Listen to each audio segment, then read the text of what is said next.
Kansas City. Matt Nagy walked quietly through the Kansas City Chiefs locker room, a bag slung over the offensive coordinator's right shoulder and his laminated play sheet stuffed in a side pocket. Better place for it would have been the trash. The Chiefs' offense struggled for the third straight game Sunday, managing just 236 yards before Alex Smith threw an interception with just over a minute left that preserved the Buffalo Bills' 16-10 win and the Chiefs' fifth loss in their last 6 games. It's been a precipitous slide for a team that at one point was considered a Super Bowl contender. "That's my responsibility when the offense starts slow," said Chiefs coach Andy Reid, who routinely takes the blame for everyone else's shortcomings. "I'll go back and look at it, but we really didn't get much rhythm going until the second half. Again, I'll take responsibility for that. You need to do a better job. Score touchdowns. We aren't doing that." Well, they did it once Sunday, ending an infuriating streak of 8+ quarters in overtime without finding the end zone on offense. But after the touchdown pass from Smith to Albert Wilson made it a game in the closing minutes, the offense failed to deliver 2 more times. The first occurred with 2:49 left when 3 straight passes failed to pick up a first down near midfield. Smith dropped back to pass again and threw incomplete, turning the ball over on downs. The second occurred after Kansas City's defense got the ball back, and Smith found a couple of wide receivers downfield to pick up first downs. But faced with 3rd and 7 at the Bills' 35, Smith threw a pass that was ripped from the air by Tre'Davious White, who nearly took it back for a clinching score. As it was merely a clinching interception.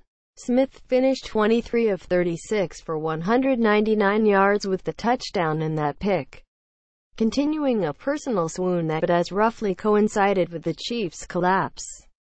The veteran quarterback was in the MVP discussion after leading the Chiefs to a 5-0 start, highlighted by a road win over New England and a home win over Philadelphia, but now has fans clamoring for him to be benched.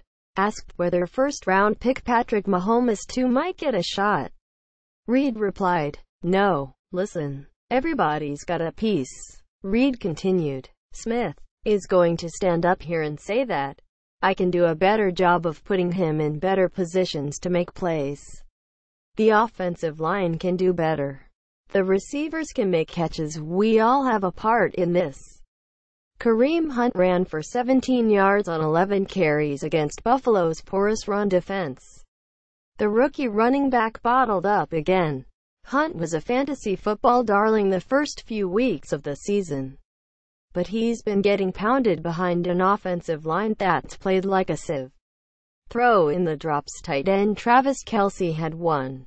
Wide receiver Tyreek Hill had another, and Reid is correct in his assessment that everybody on offense had a hand in the impotence.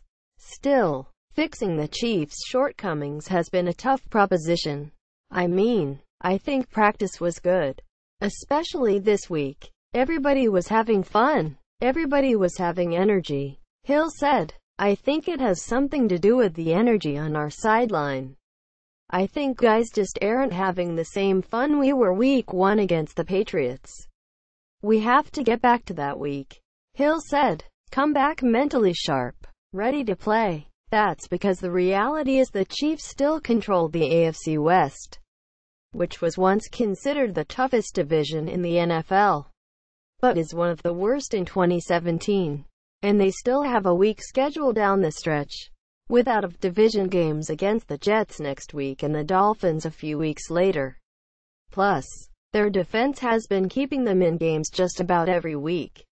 "You don't point fingers," Chiefs linebacker Derek Johnson said. "I've been in this league long enough. Been in worse situations than this, honestly. But you don't point fingers. You can strike a better blow if you stop pointing fingers. Curl them up and get tight." That's what we need to do right now.